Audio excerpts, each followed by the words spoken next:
Jai Hind everyone, myself Masoom Giri, and today I am going to speak on the topic reservation system in India.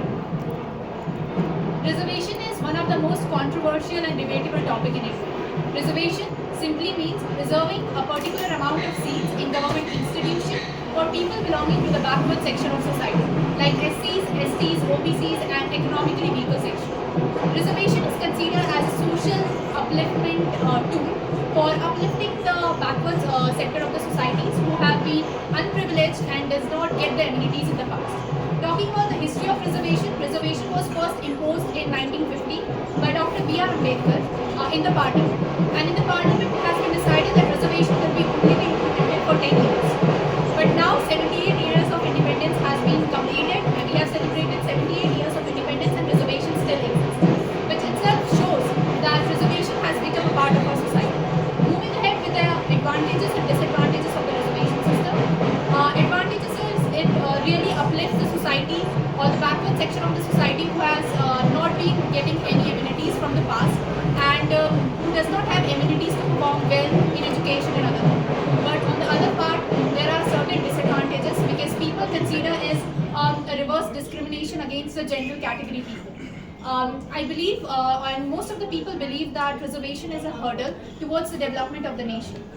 Because as we know that in competitive exams like JEE and other exams as well, there are different cutoffs for different sectors of society. For example, if you are a general category student, you have to score more than 90%. If you are an SC student, you will clear the JEE exam as well by clearing 45%.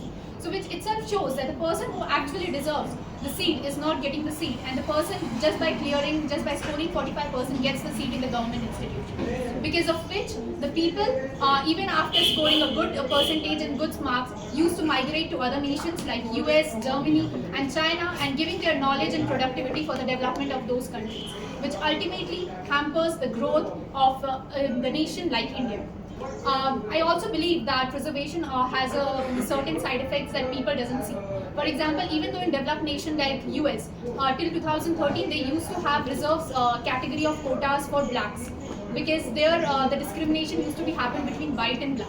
But in 2013, US has removed the reservation system and they have started providing the vacancies on the basis of the people who deserves. And it is the actual survey that has been conducted which shows that the GDP rate and the growth rate of USA has directly improved by 15.2%, which shows that reservation is even the hurdle in the developed nation as well.